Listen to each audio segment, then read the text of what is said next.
Сайн байцгаан залуусаа. Та бүхэнтэй подкаст эхлэхийн өмнө нэгэн мэдээ дуулгахад 2019 оны 11-р сарын 23-ны 11 цаг 30 минутаас эрдэсрэлгийн салбарын залуусын чуулга уулзалт Монгол Улсын их сургуульд явуулах чаавлаа. Хагуулчин подкастын 4-р дугаард Ажилтны газрын тусны газрын урлагч дарга Викторийн инх жаргал дарга уулзлаа. Тэрээр өөрийнхөө амьдралын намтар түүхийг хуваалцсан подкастын асуултанд хариулахаас гадна биологч хүний ёс зүй, гендрийн тухай хууль болон додон зүйлийн талаар дэлгэрэнгүй ярилцсан сайхан ярилцлага болсон. Ингээд бидний нэг цаг орчим үргэлжлсэн сонирхолтой ярилцлагыг хүлээн авна уу.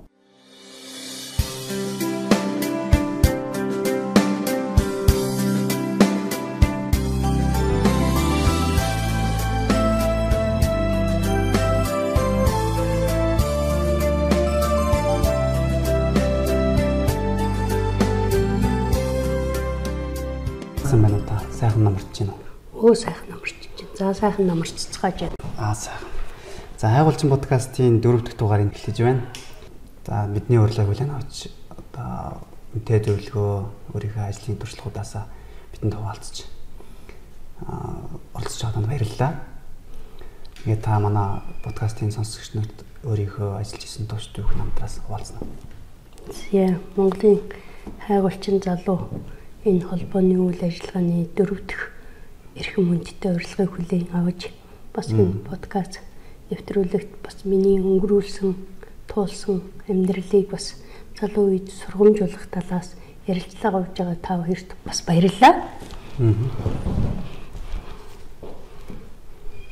За та тэгээд өөрийнхөө ажлынхаа тууш намтруудаас бидэндээс хуваалцаач. Та анх ажлын тунгаар хийсний газартаа хэдэн он ах хологдов. Одоо хэдэн жил ажиллаж байгаа юм тийм. За 1989 онд хайгуулын техник мэргэжлэр төгсөөд анхныхаа гарааг Дарханготын политехникумыг онц төгсөн. Улс орны хамгийн хэрэгтэй эрэлт хэрэгцээтэй газар явах ёстой гэдэг Дорнотын экспедицэд би хуваарлагдсан 3 сарын 25-нд очсон. За үндсэндээ бол хайгуулын техник мэргэжлэр наран ургах зүгээс ажлын гараагаа эхэлсэн. Дорнотын одоо хуучин бол Дорнотын экспедиц гэж байсан. Одоо бол уулзах гэдэг нэрээр явж байгаа. Тэр экспедицийн хамт олон дотор хөдөлмөрийн гараагаа ханх эхэлсэн. За хөдөлмөрийн гараагаа эхэлж байгаад 90 онд намайг юу яагсан. Хоошоо сургуульд орох урилгатай байсан. Урилгаараа ирээд яслал нөгөө ажиллаж байгаа хөдөө ажиллаж байгаад ирсэн чи хувирд бүгд явцсан байсан учраас хоошоо явж чадаагүй. Тэгээд 10 сарын 11-нд ирэхэд дайчилгаа хуучин политехникумын хинтэй сургуулийн дайчилгаа дууссан байсан учраас аргагүй ирэхэд Дархан уул аймагт ажилд орсон. За хээрээс илх үдсэн хүн бол сурна гэдэг юмыг бол марцаа тэр үед үүндээ бол одоо ажиллаж байгаад ирж байгаа хүн чинь бас хөдөө ажиллаад бас сурах боловсролцохыг үүндээ хойш нь тавьсан. За ингээд 90 оноос бол Дархан уул аймгийн хуучин Монгол зөвлөлтийн экспедицэд ажиллаж байгаад Бугантын сайхны толгойн ангиудад ажиллаж байгаад тэр жилдээ зураглалын ангид орсон. За ер нь бол энэ геологийн салбарын юм дээр бол 90 онд бол анх зураглалын экспедиц рүү анх орсон. Одоо Монгол алт бол алтны хайгуулын анги хийжсэн, алт олборлж байсан. За мөн дахиад эрлийн ажил хийжсэн, улсын төсвийн хөрөнгөөр зураглалын ажил хийжсэн. За ингээд тэр үе чинь норм төлөвлөгөө байсан учраас нөгөө норм биелүүлэхэд бол энэ атрын хөндөд одоо ижлэх хэмиг одоо хамах учраас 5 техникт ажилладаг ирээд одоо их сайн ажилласан учраас намайг зураглалын хамт олон мань буцааж тавиагүй. Ингээд бол 89 оноос 2002 он хүртэл гартал бол Дархан уул аймгийн хуучин одоо Дарханы экспедиц буюу одоо бол Монгол алт хөвцөт компани бүхэл амьдралынхаа юуг зураглалын экспедицэд ажилласан. За энэ хугацаанд ажиллахдаа нэг их харьцан 50 мянганы орхон туулын анги, Дашинжилэнгийн анги, Булганы сайхны анги, Шарын голын анги, за мөн энэ хойд Майнтын анги ажиллаж байлаа. За энэ хугацаанд хүний амьдралд баялаг 2006 онд бас нөгөө бакалавруудыг төрөвчлсөн системээр сургах ёстой гэд бас магистр бакалаврыг шүтист хамгаалсан. За ингээд хамгаалахдаа бол юуных ажлыг бол энэ Дашинжилэнгийн өрөөнөөр диплом ажиллаа бичсэн. Миний дипломын удирдагч бол гэрэл багш байсан.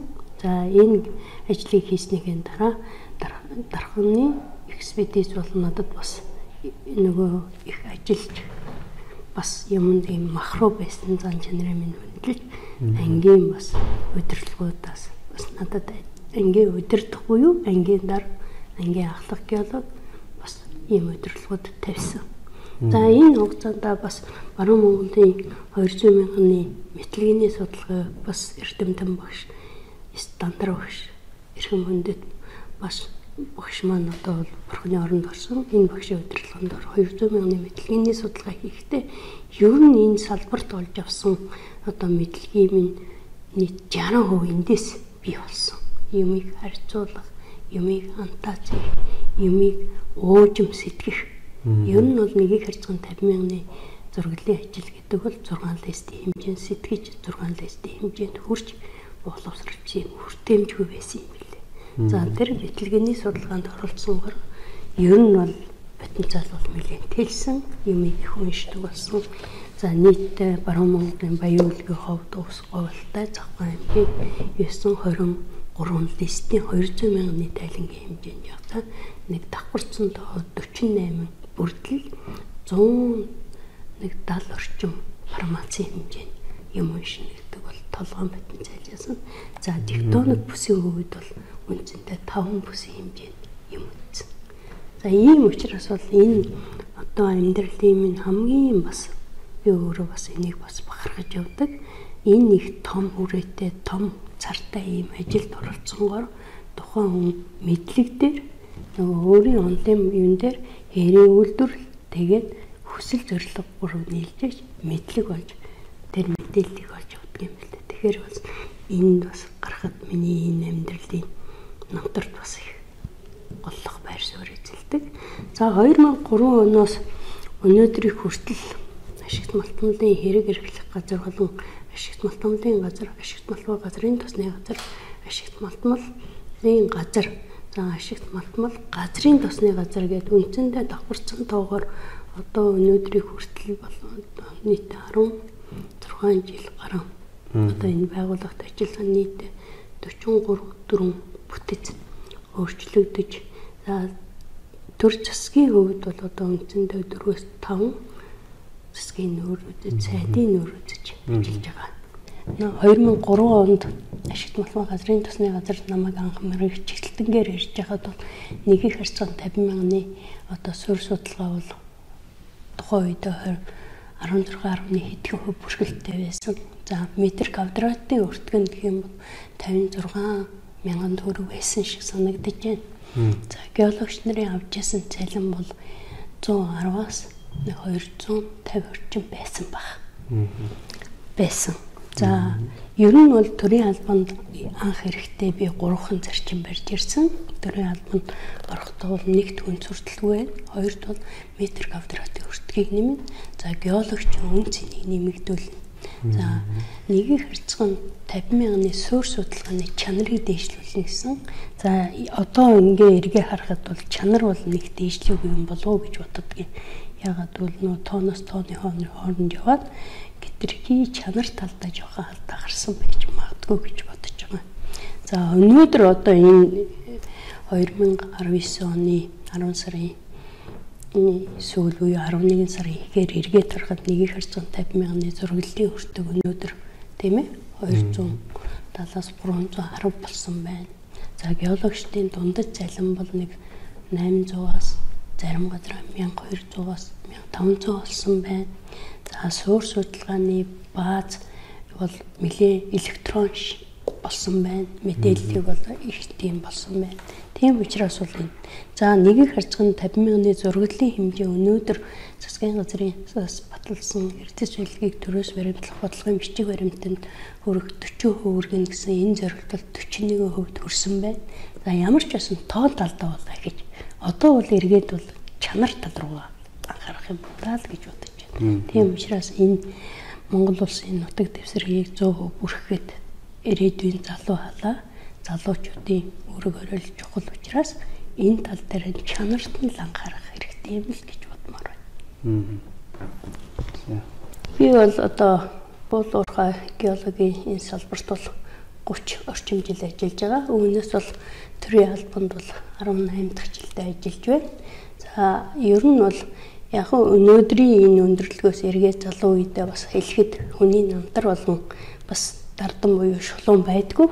Тийм учраас сурах, боловсрох, өөрийгөө бэлдэх, за баг болох, хүнээс үгдах энэ чанарууд бол хамгийн их чухал юм аа гэдгийг бас хэлмээр санагдгийн энэ залуу үед маань одоо бас би өөрөөсөө дараагийн үеийг бол одоо 3 зэрэглэлд хуваадаг.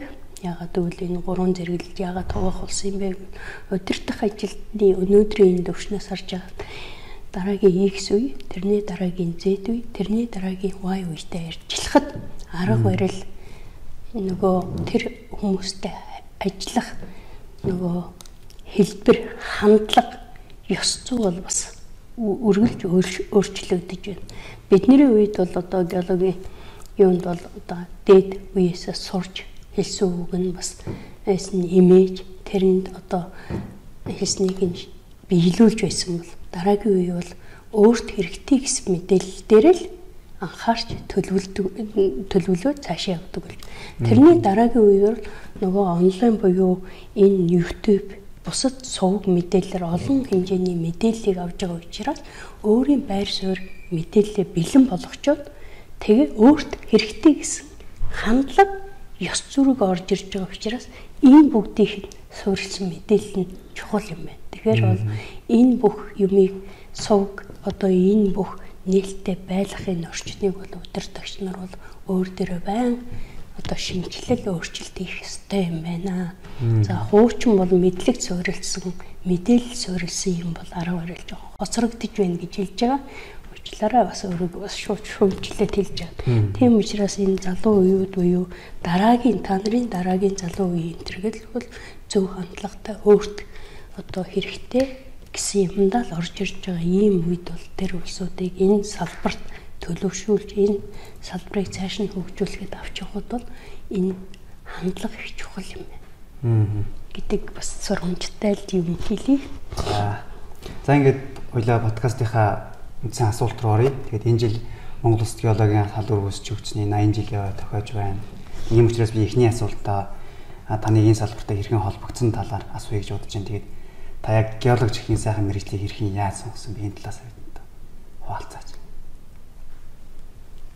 За Монгол улсад үндэсний геологийн алба болсны 80 жилийн хүрээнд их олон арга хэмжээ болсон. Үүний нэг тод жишээ нь бол уул уурхай хүнд үйлдвэрийн яамны одоо сумья газар сайд болон түүний хамт олон ашигт болмол газрын тосны газрын хамт олонны зүгээс бол энэ геологчийн үн цэнийг бол өндөр нэлээд ямар ч байсан манайх төрийн одонтой боллоо, аж үйлдвэрийн гавьяач 9 төрлөө, бусад он шагналуудыг бол бас холбогдох төрийн хүндэн шагналуудыг бол геологч нарын ингэртээ их олноор зүйлсэн сайхан жил боллоо.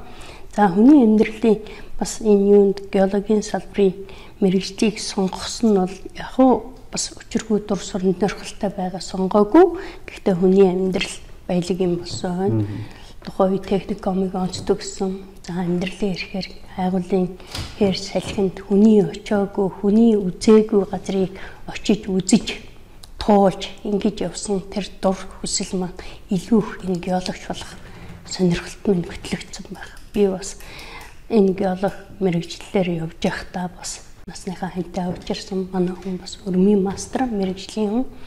За би бас энэ ажиллаж байхдаа нэг охинтой охин маань хос эрдэнэ гэдэг бас л энэ геологчийн амьдрал донд геологч нар донд яг энэ хээрийн үйлдвэрлэл дээр нь ажиллаж амьдарч бас энэ бүх баяртай, гонигтай бүхэл амьдралаа энэ хамт олон дотор өнгөрөөсөн. Тэгэхээр миний мэргэжил бол одоо хүний хараагүй өнцгөөс нь харж, хүний очоогүй газараас нь очиж үзэж тэр газрыг одоо эргэж надаас өөр ахиж тэр газараар дахин давтагдашгүй явдаг мөрийг үлдээдэг учраас энэ мэргэжил бас багтан бөгөө сайхан мэргэжил. Тэгээ Монгол орны их олон сайхан газрыг үзсэн, очисон, олон одоо ард иргэдүүдтэй уулзаж байсан. Тийм учраас би энэ мэргэжлээрээ бол одоо сүүлийн үед их бахархаж байгаа. Миний мэрэгжил их сайхан мэрэгжил юм байна. Би одоо их олон газрыг үзлээ. Олон ялаа өнөөдөр одоо аймагуд хүн очоогүй гэж тоолдог бол их чинь одоо очоогүй баг юм уу сум одоо нэг өвлжөөл тоолохоор үлдлээ. Тийм учраас бас энэ мэрэгжил бас сайхан мэрэгжлээ. Энэний буйнд бас их ч олон гадаадын орнуудын зөвлөгөөнд оролцлоо. Гадны орнуудын хүмүүстэй танилцлаа.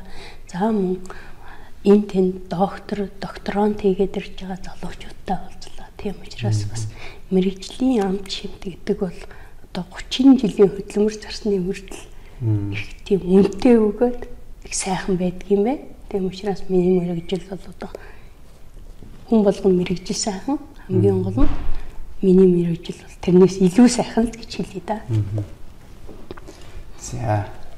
За та энэ анх биологч мэрэгжлийг сонгоод тэгээд анх насныхаа хантай учирсан юм байна. Охинтой улсан юм байна гэд танд сайн дурдсанчлан биологийн амьдрал бол баялаг түүхийг танд өглөөсөн юм байна. Тэгээ би танаас дараагийн асуух асуулт анхныхаа дадлага юм уу анхныхаа ажлын гараад одоо эхэлж байснийхаа сайхан дурсан чи бас бидэртэй хуваалцаач. За ер нь бол Дарханготын политехникумд байхдаа бол олон улсын экспедицид дадлах хийсэн. За хинтийн одоо Сүхбаатарын Мөнханд хуучин олон улсын экспедицийн дор байсан 6 сар Орос ахтай. Маршрутанд явсан. За Орос ахыг Багжаахураа ажил туслаа гэдэг үг хоёрыг бол хамгийн сайхан үг юм шиг байсан. Орос ах бол надаар одоо бол тэр үед морфолог зурулж байсан байгаа. Тэр үед агаарын нөгөө арай снимкийн тайлт хэлэгжээг байсан байгаа. Бас нөгөө орсоор динамик хүчүүлж байсан байгаа. Тэгэхээр миний тэр анхны тэр геологийн суур зургийн хүмүүжлийг тэр Орос багш анх суулгаж өгсөн юм байна. За анх Доронтод анх бас хүний амьдрал төгсөө Доронтод бол аав ээж ах дүүгүй таних хүнгүй Доронтод анх очсон. За онгоцны буудлаас нөгөө буугаал онгоцныхон буудлын хашаанаас гарч чадахгүй оройжонгоо явсаар байгаа харанхуй шөнө болсон хойно хэрлэн буудлд бууж исэн. Маргааш өглөөний экспедиц дээр нь очиод экспедицийнх нь одоо энэ дөржрөн тугай гэж хүн байсан. Тэгээд тэр хүн чи яагаад ажил хийсэн яваад байгаа ажлаа хийчихье гэд намайг дөнгөж төгсөөд очиход минь ажил сэлгүүцэж явна гэж хэлээд намайг нэг одоо энэ 5-ын ангийн суурин боловсруулалтан дээр 14 хоног намайг надаар зураг зурулсан. Тэр үед бол 41 гэдэг үзэг байсан. Снимкэн дээр нөгөө миллиметрок буюу галкин дээр зураад тэгээд нөгөө юугаар цинкдэг байсан үе байхгүй юу. Тэгээд 14 хоног зураад ирсэн чинь нөгөө ерөнхий геологч маань гэлж яасна. Гэхдээ чи чинь төгсөж ирсэн тухайга надад хэлдэггүй яагаад алга болчдөг хөөхтөө гэжсэн нэг тийм нэг хөвгөлтэй юм байдаг. Тэгээд дараа нь бол нөө зурглалын нөө ах トゥ Доронтод байхгүй учраас надад суурин ангиж хүлээл юу өгөөч хийгээд тэгээд Доронтын одоо улцын 5 дахь ангид суурин ангид хуваарлагдсан. За тэнд очихд бол яг тэр үед 90-ад оны одоо их үе буюу алтны хөтөлбөр хэрэгжижсэн. За амраас алтны одоо цохилтод 4 өрөм Доронтын хөндөд одоо алтны хайгуул их тэр аянд бас хамрагдсан. Бас ийм шинэлэг өгөөд их сонин төвхтэй хүн тэр хайгуулын техникчийг хийсэн 4 өрөм 2 өрөмтэй 4 мастертай хэлж явдаг гэсэн. За ер нь бол Доронтод байгаа хүн бол 14 хоногийн вахтаар явдаг. Доронтод нөө ах トゥ байхгүй учраас улираа техник хийдэг байсан. Тэгээ хүн болгон Доронт руу вахт руу явна. Би бол тэгэл анги дээр үлддэг улираал бажигтэр ажилладаг байсан. Тэгээд тэр үед бол бас магадгүй энэ бас нөгөө хүний амьдралын юу залуу байсан учраас тэр болгон мэдэхгүй байгаа. Яг тэгвэл вахтын системээр хүн болгоо ирээл чихэр авчирж өгөөл явахта баяртай гээл ирэхээрээ чихэр авчирж өгдөг явахаараа захиа авч явдаг тийм л байсан. Тийм л юу байсан. Тэр коммун байсан. Одоо тэр маань энэ ажилтны гавьяат ажилтан бурц гэдээ байгаа л огсрон гэдэг нэрээр мэдэн ил огсрон. За ерөнхий геологч нь бурхан болцсон насан тогтох гэдэг хүн байсан. Манай ингээд бас чүнтийн наран цэцэг гэж байгаа. Сая ажилтны гавьяат ажилтан болсон одоо Чимбат гэдэг геологч байсан. Манай ингээд бас байсан. За энэ их сайн улсуудтай ажиллаж байсныхаа хувьд бол энэ хамт олон намайг бүрэлдүүлсэн баг. За өргөн дээр яг одоо өргөний техник яг нөө дороо асгах юм бол асуудалтай байна. Өрмийн нөгөө стандарт барихгүй бол бас техникчүүд бас өрмийн мастера чангална. Тэгээд нөгөө 20-20-оор нөгөө юу н алтны баластроо дээр бол 20-20 уйх хэвээр. Тэгэнгүүт нөгөөдөл чинь техникээс нөгөө 40-40-оор зохиол 2 пров тасдах энэ төр юм гарна. Тэгэнгүүт нь яг л тэрийгээ бас хяналт шалгалт ихтэй байдаг гэсэн учраас бас нэлээ хатуу хянах гингүүт өрмийн мастерууд бас их хатуу тоглоно. Тэгээд жишээлх юм бол зүүнхтэй болсон тэйчэл вахтнаас нөгөө зохиолт өрмийн вахтнаас ингээ уйчаал тийм бас тийм тохиолдол гарч илсэн. Яагаад гэвэл нөгөө вахт ишээ болохоор нөгөө уснаас татагдаж гарч ирнэ. Вахт нөгөө бав дошоо унахаар би нөгөө усан тоомдаг тийм тохиолдлууд байсан. Тэгээд яг өрөм гэдэг энэ том айл дотор бас хамт олон хамгийн гол нь бие биенээ гэсэн биенийгээ хүмүүжих гэсэн хичнээн настай улсууд хичнээн настай эгчнэр ах нар байсан ч гэсэн техникологийн үг бол хууль байсан үе. Тийм учраас тэр хамт олон бас намайг имиж надтай тоглож байхдаа тийм л хатуу тоглож байсан. Тэгээд тэр үед ажиллаж байсан бас алтан загас гэдэг дугаа хичээж байсан их олон хүүхэд гаргасан их тийм нөмөр нөлөгтэй хүн байсан. Тэгээд тэр бас их энэ салбарт намайг эмэгтэй хүн байх хатуу байх ухааныг заасан болов гэж боддог. За тэгвэл дараагийн асуулт руу оръё. Дараагийн асуулт бол та ашигтны газрын төсний газар гэх энэ төрлийн байгууллагад мэрэгчнээс нь эхлээд 18 дахь жилдээ одоо ажиллаж байна. Одоо удирдлагын нэг болно ажиллаж байна. Тэгэхээр дараагийн асуулт бол би таны ажлын амжилт, дэвшилтийн нууцаас тодорхой хэмжээний яриулах юм уу, суралцах зорилгоор асуух чинь. Тэгээд таны яг энгийн нэг өдөр ямар байдлаар өнгөрдөг вэ? Таны тогтмол хийдэг зөв дадал зуршил юу вэ? Та өглөө хэдэн цаг дуусдаг вэ? Тэр нүглөө хэрхэн нутдаг вэ гэдэг энэ талаараа та бидэнтэй хуваалцаа. За ер нь бол яг ажлын амжилт гэхээсээ гадна хувийн зохион байгуулалт хамгийн чухал. Би өглөө нэг 7 цаг тусдаг, тогтмол 7 цаг тусдаг. Илүүчгүй дутуучгүй 7 цаг тусаад бол мэдээж сойжны асуудал нүрэ угаахаас ахуулаад ирнэ. Тэр хоорондоо би ерөөсөө наашаад манай том өрөө хойш ертөнцийн зүг рүү харсан байдаг. Хойд зүг рүү харсан байдаг. 3 удаал сүнэдэг. Ерөөсөө ер нь 3 удаал сүнэдэг. Тогтмол сүнэдэг. Илүүчгүй дутуучгүй. Тэгээд ажилдаа мэдээж 8:20 8:30 гэхэд орж ирдэг. Орж ирээд бол хуучин бол мэрэгжилтэн багтуул ажлын цаг гоцрох илүү дутуу юм яах ээлж амралт авах хөвчтэй чөлөөтэй байхыг ер нь энэ ашигт малтмлын газар байх энэ байшинд бол надад ер нь хоцорсон цаг ховор баха. Ер нь бол ээлж амралт авч ясан тохиолдолч бас ер нь бага. Тийм учраас бол би бас тогтмол орж ирээ ганц юм хийдэг. Өрөөндөө орж ирэнгүүтээ шууд цонхоо бодогдөг. За мэдээж бас энэ цонхон дээр байгаа юмнуудаа ширээн дээрх юмнуудыг ажил тарахын өмнө бол бүх юм яг хийх дараалалаар нь тавьж явдаг. Ер нь өөрийнхөө ширээн дээр байгаа юмыг одоо яг өнөөдөр би маргааш өглөө ирээд хамгийн түрүүнд нэгдүгürt энэ асуудлыг хийн, хоёрт нь энийг хийн, гуравт нь энийг хийн, дөрөвт нь энийг хийн гэдэг ер нь бол компьютер маань ч гэсэн бас тийм зохион байгуулалттай байдаг. Ер нь тэр юу бол дадал болсон. Тэгэхээр ер нь бол тэр дадлаараа юу байдаг. За өөртөө бол бас тодорхой хэмжээний зорилго тавьдаг. За зорилгоо тавихтаа бол хиттэй би юу хийх юм? Ойрын ирээдүйдээ юу хийх юм? 7 хоногт одоо сард хагас жилдээ юу хийх юм? Сартаа юу хийх юм? Жилдээ юу хийх юм гэдэг шигээ бисээ илүү тухайн өдөрт юу хийх юм гэдгээс эхэлж. Тэгээ ажлаа эренбэлдэг. Яагаад эренбэлэх болсон бэ гэвэл би нэг бас амьдрал баялаг болсон 2003 онд бахад JIC-ийн сургалтанд хамрагдсан. Одоо яриад байгаа тэр нөгөө 5 C-ийн зарчим гэж яриад байдаг. Гарт хамгийн их хойр хэрэглэгдэж байгаа юм. Нөгөө хамгийн түрүүнд хэрэглэгдэх ажил хоёрыг хамгийн түрүүнд байснараа тухайн хүний бүтээн өндөрсдөг энэ төргийг. Тэгээд тэрийг бол би нэг дадлаг болгоогүй хэвшил болгоцсон юм шиг. Тэр үүднээсээ бол тэр ажлыг бол төлөвлөдөг. За тэгээд ажлуудаа орж ирэнгүүтээ эхлээд хамгийн түрүүнд одоо дарга болохоос өмнө бол хийгдэг дарга нараас ирсэн даалгавар за бусад нөгөө багаар хийж байгаа ажлуудаас миний оролцоо нь юу вэ гэдгээрээсээ ханддаг гэсэн. Одоо бол удирдлагын төвшөнд гараад ирэнгүүтээ за би одоо хин таашаа ямар даалгавар өгсөн бэлээ. За эднэрийн ирэх нөгөө буцаага тайлангаа надад өгсөн юу вэ гэдгийг эхлээ хана. За ингээд эренгүүт ирсэн юмн дээр заавалч өгсөн даалгавраа бас шалгадаг. Миний бас их хоцрогцсон арга барил байж магадгүй шүү. Хүнд юм хэлээ заавалч бариг шалгадаг. Тэгээ шалгасан юмн дээр нөгөө тайлан одоо 5 хуудас юм уу 2 хуудас юм уу өгсөн байдаг. Тэр бүгдэн дээр нь уншаад саналаа буцаагаад тэр хүндээ өгдөг.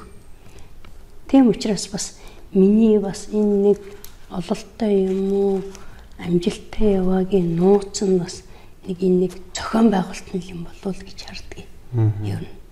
Тэгээд ер нь бас өдрийн цайны цагаар бол нэг гарах дурггүй. Яагаад гэвэл ард бас нэг олон гараад яваад ахыг хүсдэггүй. Яагаад гэвэл цайны цагаар нөгөө бусад одоо сэтгүүл юм уу эсвэл нөгөө манайх чинь цайны цаг үеэр л нийтэд ордог шүү дээ. Тийм учраас тэр нийтэд орж бусад мэдээллийг олж авахд жоохон цаг гаргадаг. За тэгээд бусад ажил нь бол нөгөө хэлцүүтэй ажлын үеэлтэй холбоо хангах, за энэ тэмд хурал зөвлөгөөнийг хангах, за төрийн бус байгууллагуудаас шаардж байгаа мэдээллийг үзэх, ирсэн мэдээллийг нэгтгэх, боловсруулах гэсэн юмд л анхаардаг. За тэгээд ороо бол нөгөө хүний амьдрал баялаг болсон гэрээхээ хоолойг зөвнөлтний гэртээ очин хоолой идэн тэгэл амралтын байдалтай шилж. Тэнд л нэг юм. За манай дөрөв дэх асуулт. Та сая дурдсан жил надад тийм тодорхой хэмжээний дадал зуршил хөвшлүүдтэй юм байна. Тэгвэл та яг одоо орчин цаг үеийн хөгжил дэвшил мэдээлэл технологи 900 амьдарч байгаа энэ хөв. Одоо өнөөдрийн бие хүнээсээ маргаашийн технологийн хувьслэл өөрчлөлт бэлтгэхийн тулд одоо өөрийгөө өдөрт одоо ч юм уу сараар юм уу өөрийгөө хэрхэн хөгжүүлдэг вэ? Хэрхэн апдейт хийдэг вэ? Одоо энэ чиглэлээр ч хүн яг ямар ном сонь магадгүй видео бичлэгч юм уу тийм үзэж өөрийгөө рефреш.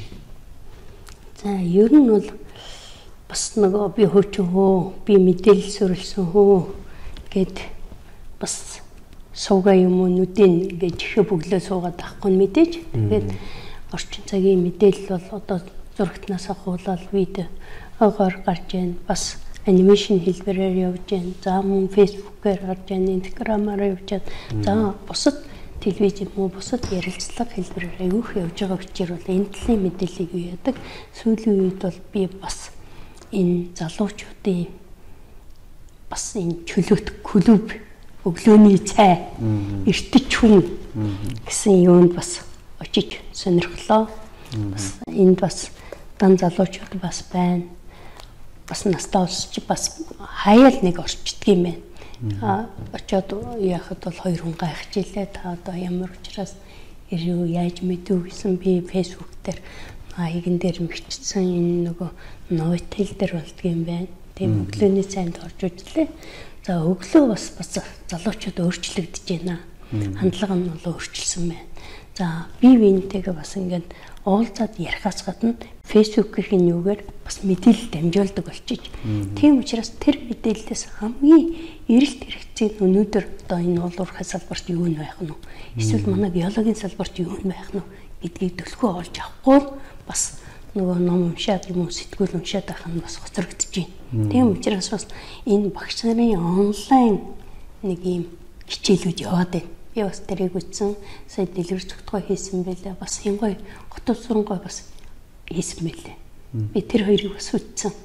За сая 80 жилтэй холбоотой энэ биологийн хөдөлмөрийн өмнө цэн гэдэг юмнуудыг бас залуучуудаар бас 9 залуугийн хэмжээнд хийсэн байна.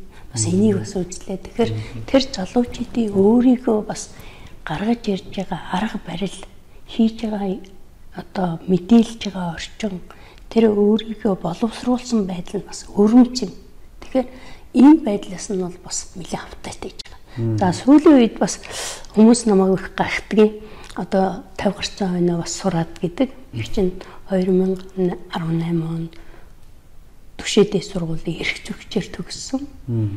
За энэ төгсөхгүй яагаад төгсөх болсон шалтгаангүй ер нь бол бас хүн амьдралынхаа туршид бол өөр мэргэжлэр бас өөрийгөө бэлдэж сорих хэрэгтэй юм байна. Магадгүй хүний амьдрал баялаг юм чинь одоо тэтгэр 6 жилийн хар дээр гарахад магадгүй эрхцүүч ч юм уу тий хууль эрхцүүн чиглэлээр зөвлөгөө өгч юм уу консалтант ч юм уу эсвэл өмгөөлөгч ч юм уу эсвэл нөгөө нотрогч хийх үүднээс юм одоо бас өөрийгөө бэлдэж ингэж сорж байгаа.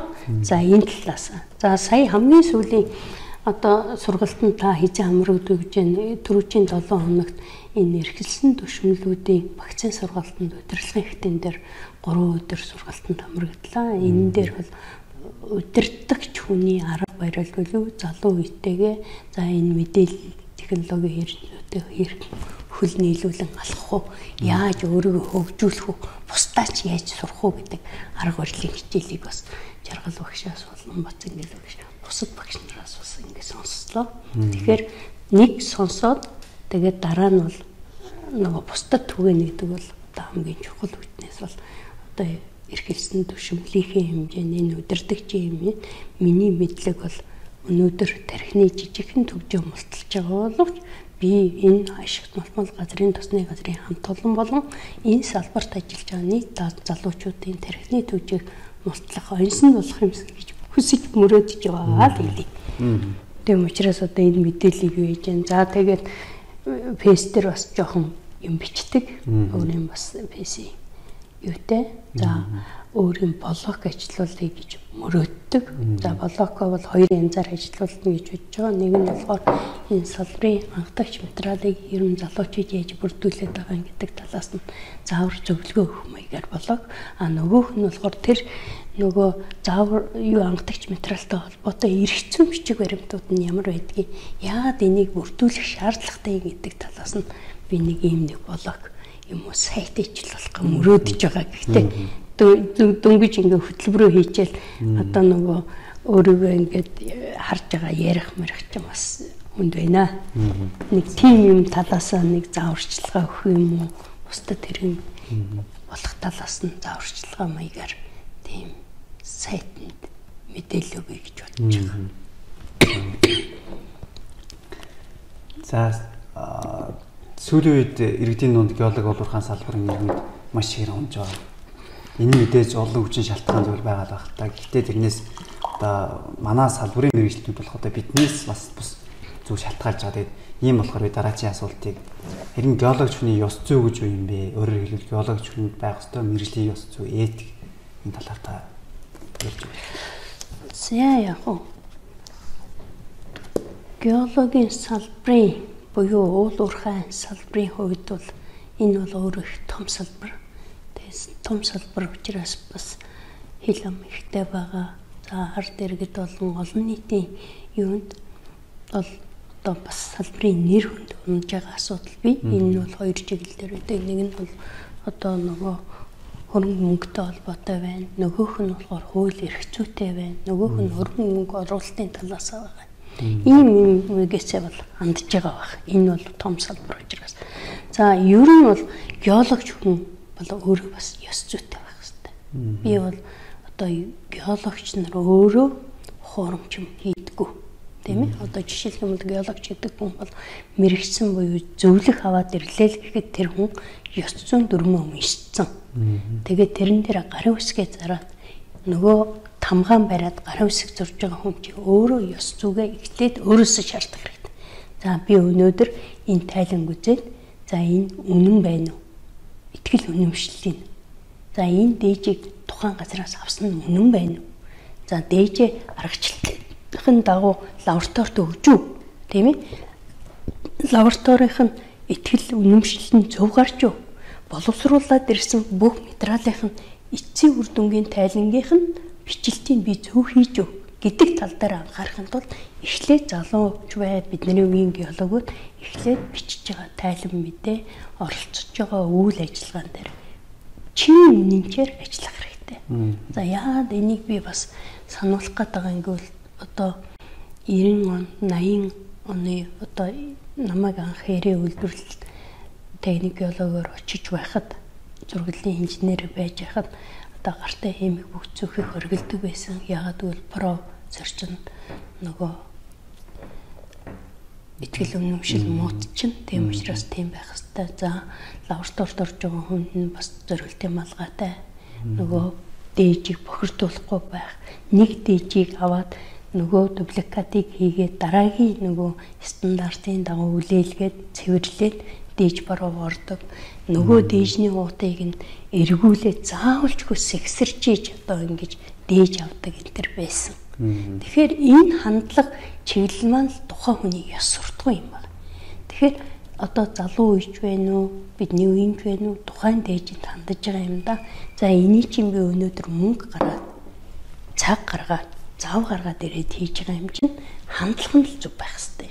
Тийм учраас тухайн геологчийн хандлага нь зөв байгаа дээжнийхээ уутыг сэгсрээд тийм ээ дээжээ хийгээд гадна талдаа дотор талдаа итгээд тэр номероо хийгээ гадна талдаа номероо хийчихэд тэгээ явуулж байгаа юм чинь тухайн хүний ёс суртахуун ихэ гарч байгаа. Тэр хүн ганцаараа байсан ч тэр үйлдэлд яс идэг байх хэвээр хамт олноороо байсан тэрийгэл яс хийх хэвээр. Тэрнээс одоо магадгүй би бас геологч нарыг яг тухайн газараас дээжээ авдаг.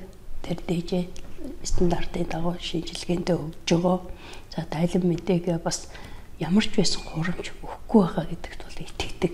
Тийм учраас яг бид нөгөө хүн хэлхээснээс цааш жижигээс гэдэг нөгөө өнөөдрийн нэг санамсаргүй за яах вэ гэдэг харьцаанаас дараагийн нөгөө дээжний үр дүн, дараагийн орд, дараагийн илрэл магадгүй ирээдүйн эдийн засагт орох эргэлтэнд орох байсан ордын үнэлэмжил буучих болов гэж бодож байна. Тийм учраас геологч нар бол хамгийн гол нь ёс зүй хандлага хоёр нь зөв байх хэрэгтэй.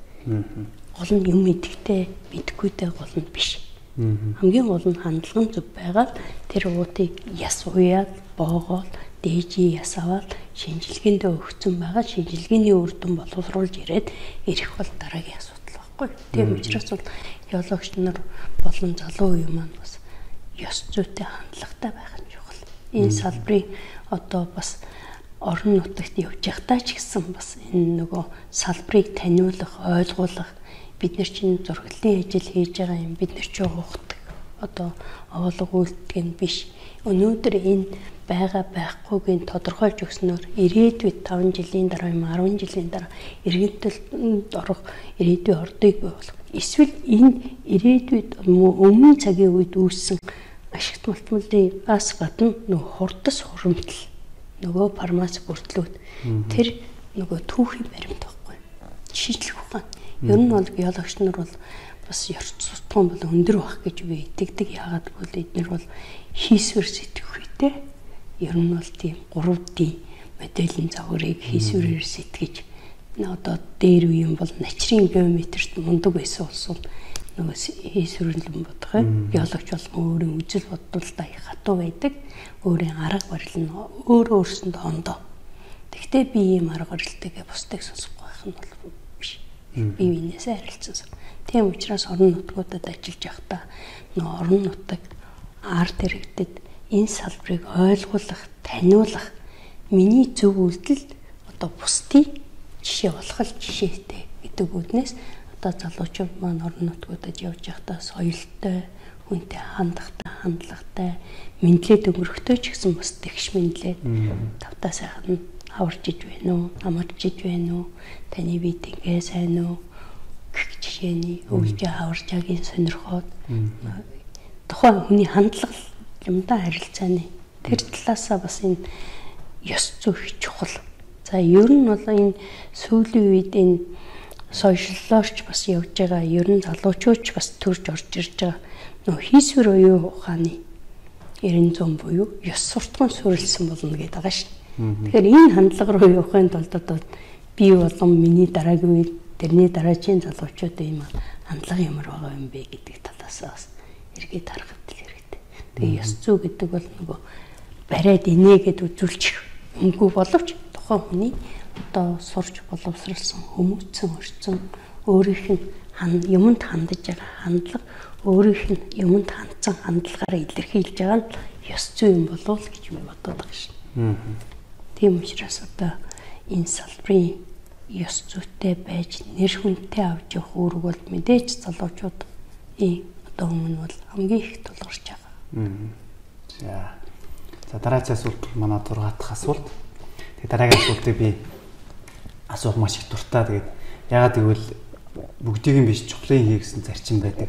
Тийм болохоор би яг өнөөдөр өөрийгөө зөв зүйл хийж байгаа юу үгүй юу гэдгээ мэдхийн тулд энэ асуултыг аягүй асуудаг. Тэгээд хэрвээ та яг өнөө цаг үед одоо бидний насны дээр одоо залуучууд бидний насны дээр байсан бол хамгийн түрүүнд юу хийх байсан бэ?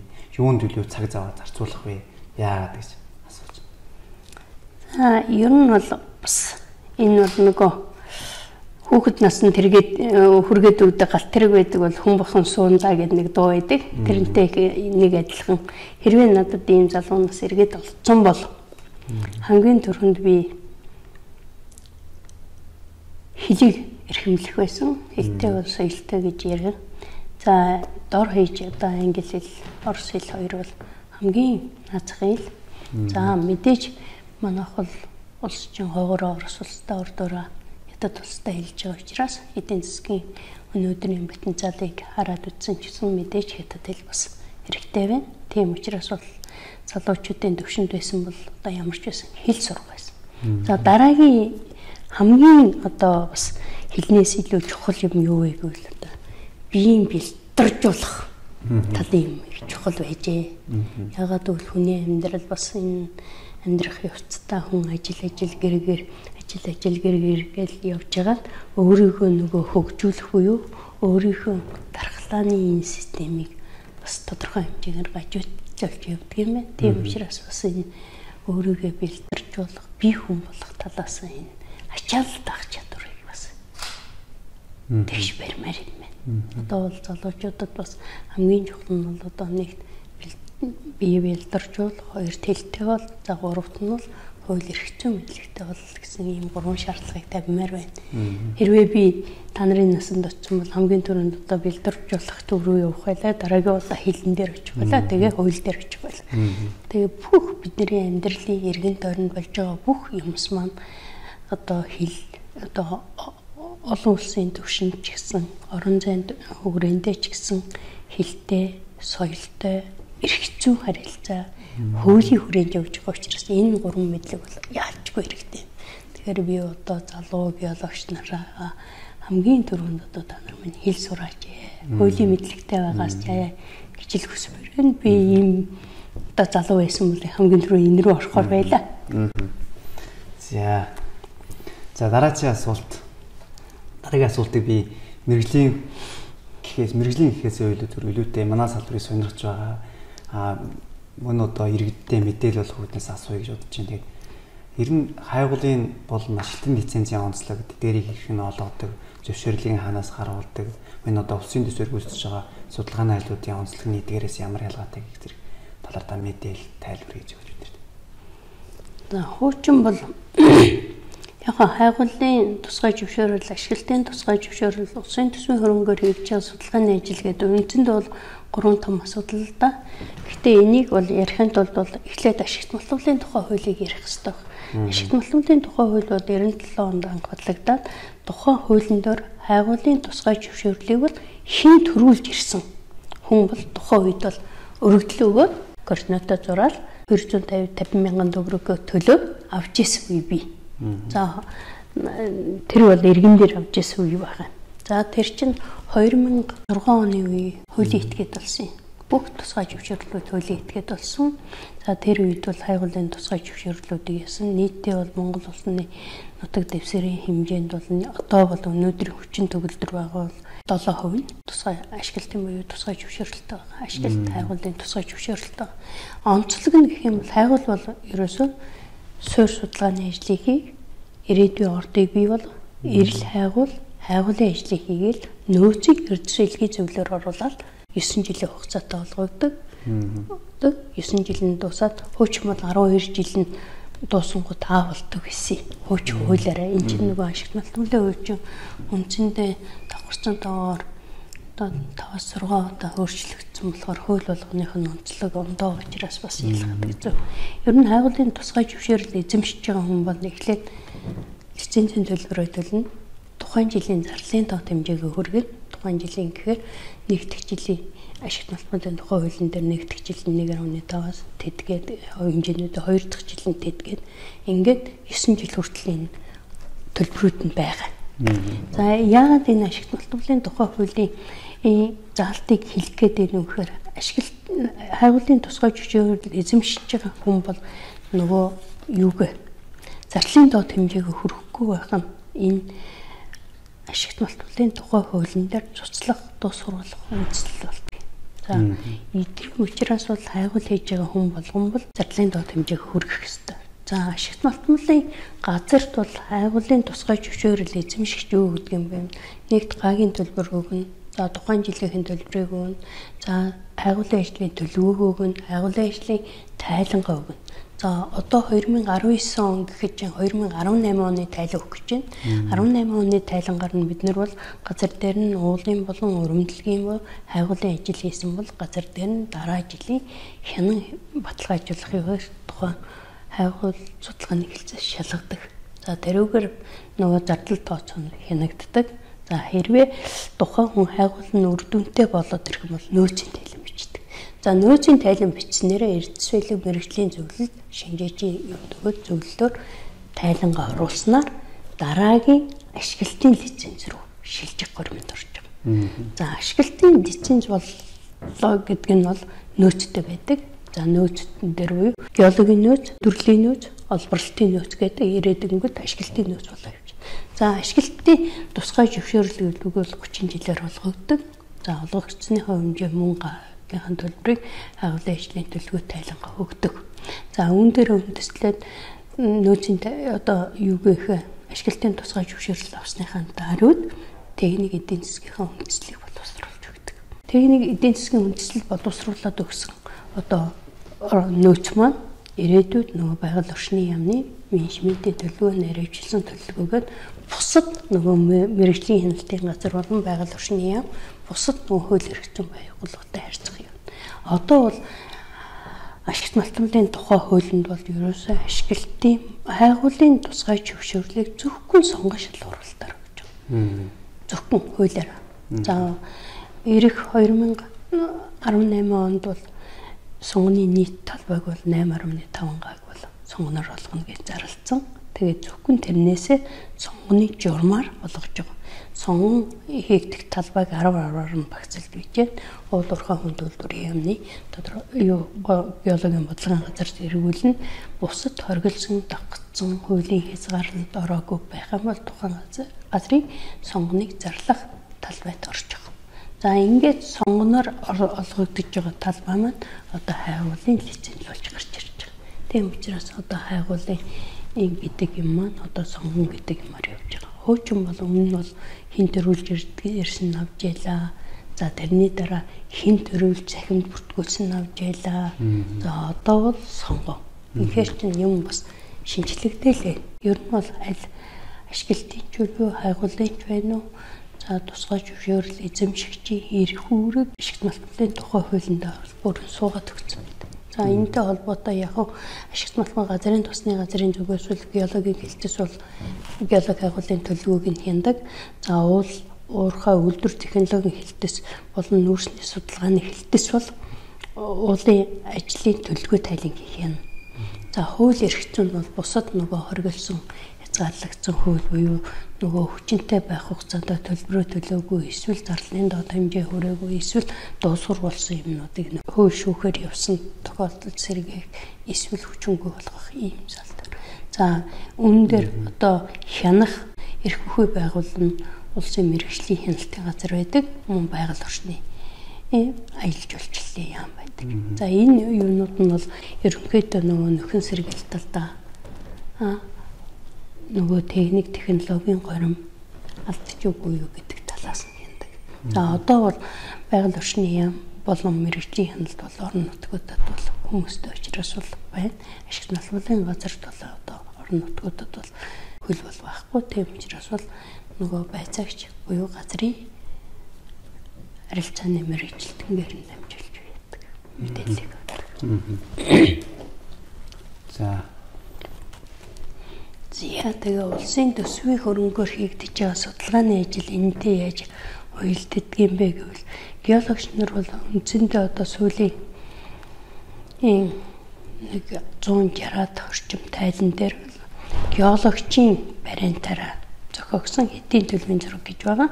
Эдийн төлөв дээр А, Б, В, Г гэсэн талбай байгаа. Үүнээс А буюу Б зэрэглэлийн талбайд эрдэсийн хуримтлалыг тогтоож өгч байгаа. Энэ эрдэсийн хуримтлалын талбай солилцлоор сонгоны талбайр орж өгч байгаа. Тийм учраас бол одоо энэ нь бол сонгоны талбай ялгах үндэслэл болж өгч байгаа. За дараагийн асуулт. Манай дотоодын компаниудын хөвч гэдэг юм тодорхой хэмжээний бас нэг ам хэл давуулдаг зүйл бол энэ тендерийн тухайн хуулиар улсын төсвийн хөрөнгөөр үүсгэх ажил тендер олгох зүйл байдаг. Тэгээд энэ дээр чамайг ямар шалгуур шаардлага тавьдаг талаар та бас товчхон мэдээлэл өгөөч. Ер нь бол яг энэ улсын төсвийн хөрөнгөөр хийгдэж байгаа судалгааны ажлуудтай холбоотойгоор жил болгон тендерийн үйл ажиллагаа явагдаж байгаа. Сүүлийн одоо 2 жил бол нэг нь гишүүнээр орлоо. Сая бол тендерийн хорооны дараагаар орлоо. Ер нь бол энэ тендерийн хорооны дарга байна уу, гишүүн байна уу, энд оролцсондоо байснараа бол ямар нэгэн давуу эрх хэдэлдэггүй, ажиллаа гэх хэрэгтэй. Энэ нь болохоор хөндлөнгийн хараат бус үйл ажиллагаа явуулдаг юм. За яг энэ төрийн болон орон нутгийн хэмжээний бараа ажил үйлчилгээний хуулиараа тендерийн хууль бол зохиогдоо явагдаж байгаа. Манай геологч нар бол одоо 2005 оноос өнөөдрийг хүртэл гэхээр ч мараг 14 жил энэ тендерийг бол явуулж ирж байгаа төвхтэй. За сүүлийн 2 жил бол цахим тендер болж ирж байгаа.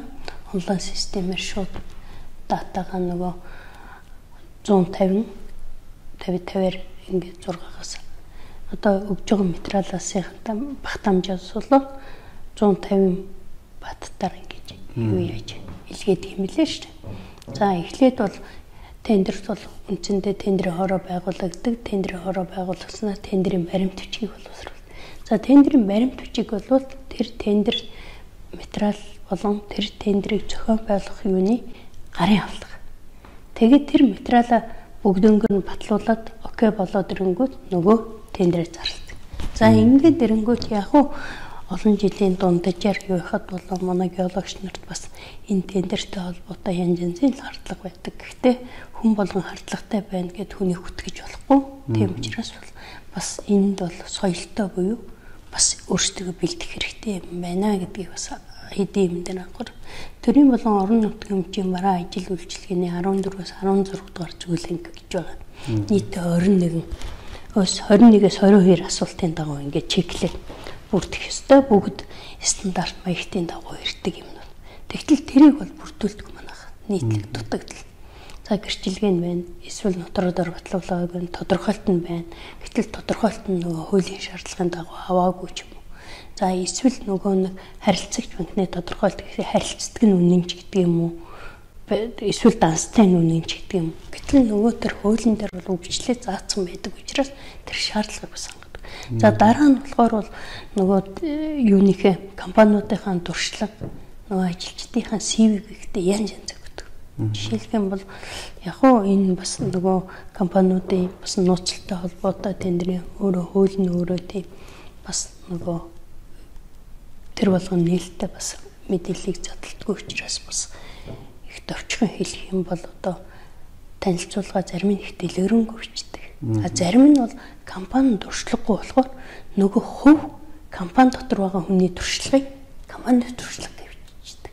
Жишээлх юм бол одоо зөвлөх мэрэгсэн авчлаа тий. Дөнгөө туршлагагүй компани нөгөө зөвлөхөө нөгөө мэрэгсэнгийнхээ туршлагыг компани туршлага гэж бичдэг.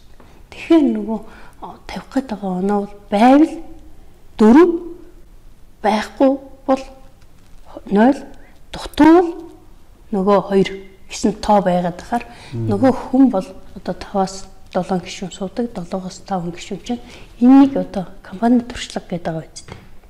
Энд чинь хувь хүний туршлага ирээд байна шүү дээ. Компани туршлага биш байна. Гэх юм юм. Тэгэхээр бол одоо гишүүд бол өөрснөө оноогоо бол юу тавьдаг учраас бол нөлөөлөх ямарч боломжгүй. Тэгээд нэгцэн оноог бол гаргадаг. За нийтлэг энэ оны өмнөх оны үед юунд алдж ийнэг бол аж ахуйн нэгжүүд маань бас жоохон хариуцлагагүй байна. Бас цахим гарын үсэг гэдгийг анхаарахгүй байна. Үзүүлэлтэн дугаарлана гэдгийг бас анхаарахгүй байна. За нөгөө бүртлэг гүйцэд илгээхийг яахгүй байна. Одоо илгээцэн гэдэг байгаа юм нөгөө ирэхгүй Тэгэхээр нөгөө яг бүрэн гүйцэд ачаалаад ингээд дуусны дараа илгээх төвчөд дарахгүй. За дараа нь болохоор бас хөөш шүүх төрөлцсөн архив, бусад төрийн байгууллага болон нийгмийн даатгал, за холбогдох газруудын тодорхойлолтод дутуу авч байна. За аудитын төвнөлтүүдэд бас шаардлага хангахгүй эргүүлж байна. Эсвэл 17 оныхыг гээд авч чинь 18 май өгч чинь 17 биш 16-г өгч чинь нэг юм. Эсвэл өөр компани имийг дотор нь хийж байна. За тэгээ хуулийн бас энэ хуулийн төрийн болон орон нутгийн эмчийн хуулийн дээр сая өөрчлөлт бас орсон шүү дээ. Хуулинд өөрчлөлт ороод одоо 2 удаа амжилтгүй зархан бол шууд гэрээний арга энтер гэж байгаа. Гэтэл чадварын шаардлага хангахгүй бол шууд гэрээ бас байгуулж болохгүй л байгаад байгаа. Тэгэхээр энэ хуулийн дээр өөрчлөлт орохдоо хүчинтэй хугацаа 30 хоног гэж байгаа. 30-тэй нэмэх нь санхүү 28 гэдгийг өнөөдөр хүртэл мэдэхгүй болсон байгаа. Зөвхөн санхүүгийн баталгааг 28 хоног хүчинтэй ирчээл гомдоод байна. 58 хоног гэсэн. 58 хоног одоо бол 58 болсон хөөчм 68 хоног хүчинтэй байх юм ийм. Тэгэхээр энэ нэг нийтлэг бас хуулийг үгийг тогтож унших хэрэгтэй байна. Нөгөө хүн ингээ мэддэг юмыг хамгийн их одоо хийж байгаа юм а мэддэг гэд анхаарамжгүй унших нь дараагийн алдааны суурь болоод л байгаа шиг. За тэгээд дараагийн юм бичиг энэ баримтын соёлыг юу сонио. Заримийнх нь хавсралт нэглээд ирчин, заримийнх нь төсөл ирчин. Гарчны дугаар байхгүй. Хаана ямар материал хийж чаддаг нь мэддэггүй. За тэгжэл одоо санхүүгээ төсөлтөөгөө цуг хичээлгээ ч юм мөнгөн дүнгээ цуг тавьсан ч юм. Ер нь бол төрийн болон орон нутгийн хэмжээ бараа ажил үйлчилгээний хуулинд бол өртөх компанид бол тендер угаас хуулиар оройтой, дараагийнх нь болохоор затарсан тендерт бас үнэлгээ хийх боломжгүй. Тэгэхээр энэ бүгдийг нэгтлэхгүй. За хүний анкетыг аваад үтсэн ч гэсэн тийм. За нэг хүн юуг өгнө, намтраа өгнө, диплом өгнө, иргэний үнэлэх хүн, ажлын газрын тодорхойлт өгнө. За тэгтэл нөгөө хүнээс диплом ирнэ, нөгөө тодорхойлт нь дутуу. Тэгэхээр ингээд нэг хүний материалыг жигд бэрцэн бол яг ингээл 10 асуултаа чиглэл. За диплом нь байх хэрэгтэй юм байна, иргэний үнэлэх байх хэрэгтэй юм байна, за ажилласан газрын тодорхойлт байх хэрэгтэй юм байна, нийгмийн даатгал нь байх хэрэгтэй юм байна, хөдөлмөрийн гэрээ байх хэрэгтэй юм байна. За бусад энтэй хамрагдсан сургалтанд хамрагдсан бичиг баримтууд нь байх хэрэгтэй гэж чексэн бол бүгдийг байх хэрэгтэй. Тэгэхгүйгээр ингээд алаг зог гэхээр нөгөө үнэлж байгаа хүмүүс тэрийг бүрдэл дутуу гэдэг оноор оршуулчихдаг. За дараагийнх нь юм болохоор одоо бас энэ тендерийн хуулинд ба юу байгаа бичиг баримтын дотор бас засмаар юм байгаа. Туршлагатай бол илүү өндөр оноо авдаг. За онц хамгаалсан бол илүү өндөр оноо авдаг гэсэн энэ залтууд бас өөрчлөлмөр бас энэ залуу үедээ болож бас апдейт хийхмээр болсон байна. Ягаад гэвэл одоо бид нэр хуучин бас сургалтын 10 жил одоо 58 жилийн төвтэй компани, 30 жилийн төвтэй компани, за 20 жилийн төвтэй компани энтергээл олон сайн компаниуд байдаг. Гэтэл нөгөөдөл маань одоо мөн улсын үйлдвэрийн газар энтергээл байж байгаа боловч тэд нар маань бас нөгөө дараагийн шаардлагыг хангахгүй. Гэтэл сүүл гарч ирж байгаа компаниуд хуулийг ягштал биелүүлээд ороод ирэхээр нөгөө компани туршлага тийм ээ нөгөө түүх хоёр дээр унчаад байгаа. Тэгээд ирэхээр бас энэ тал дээр нь бас энэ бичиг баримтыг зэгсэлмээр юм байж лээ. Тэгээ яг энэ жил яг ямар ч байсан улсын төсвийн хөрөнгөөр 2019 онд хийх 17 тендерийг үндсэнд 16 тендер нь амжилттай болж үзлээ. Нэг тендер нь бол шүүхээр явж байгаа. Нэг тендер бол одоо дахин зарлж байгаа. Яг ер нь бол манай геологч нарт бас өөрийгөө илгээсэн юм а эхлээд харах хэрэгтэй юм байна. Бусдыг хардгаас илүү би юу өгч юу, яагаад намайг ингээ үнэлж юу гэдгээ харахгүйгээр ингэсэн байна гэд хардаад ах нь өөрөө хуулиар одоо энэ барьцаа мөнгө нь улсын урлаг болох дээр нь 20 сая барьшуулах энэ төрт нь бас хуулиараа бас. Тэгээ хэрвээ энэ хууль бусгаар ингэж зараг үүсгээд юм албан бичиг өгөөд байх юм бол харж агсаалтын асуудал бас гарч ирэх. Ер нь бол өнөөдрийг хүртэл би энэ төрийн байгууллагад 16 жил болохдоо ер нь харж агсаалт үлдэж байгаагүй. За одоогоор нэг 200-ийн 2 тайлан баруун Монголын нэг сэдвчилсэн судалгаа 50,000-ны нэг зурглалын ажил компаниуд нь өндрөөд хамгаалаагүй стокч бол одоохондоо тийм өртөө юм бол байхгүй. За ингээ манаас хамгийн сүүлийн асуулт подкастын. Тэгээд хоёлаа одоо жоохон энгийн юм би зүйлийн асуултан дээр асууж бодож байна.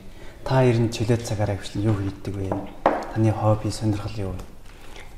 Ер нь бол миний чөлөөт цаг бол хагас цайн бүтэн санд голцоо гардаг. Хагас бүтэн санд бол би өдөө явдаг. Би Төв аймгийн Сэргэлэн буюу 61-ийн гарам дээр очдог. За тэр өдөр бол нэг сайхан гэрт өнөөмөлтэйгээ тэгээд ах トゥ утэйгээ сайхан инээж хөрөөд ингээд ер нь бол бас тэгж өнгөрөөдөг. За ер нь хобби талдаа бол ганцаараа маш их олон цагаар алхах дуртай. Улаанбаатар ч гэсэн алхах дуртай. Одоо ч хэрнээ алхдаг. За хобби гэх юм бол ер нь бол 85 оноос өнөөдөр хүртэл бол нэлээх олон зүйлийн цэцэг тарьсан. За үрээр тарьж үтсэн, үнцээр тарьж үтсэн, за үрчлүүд тарьж үтсэн, за булцруудыг тарьж үтсэн, за шилмүстийг тарьж үтсэн, ер нь модрууч орсон. За ер нь бол хамгийн их олон удаа мод тарьсан нь бол 108 агчийг дархны хараагуулын ирэгт дүүтэй бас зориулж мод тарьж ирсэн. Бас тэр их сайхан ургасан. Бас өөрөө бас ер нь бол цуслан муслан бол байхгүй. Цуслангийн газар мазар гэх юм бол байхгүй. Гэхдээ энэ тэнд ер нь очихдоо ер нь үр авч явах дуртай. Тэгээд тухайн газараа үр цацдаг. Тэгээ яг уу зарим нь очиход ургасан байдаг. Зарим нь бол амттай шуу хийдэг. Баг болцсон байх жишээ байдаг. Гэхдээ бол ер нь бол ихэнхдээ бол би нэг өөрөө гэр яхан бол нэг 110-аад зүйлийн цэцэгтэй.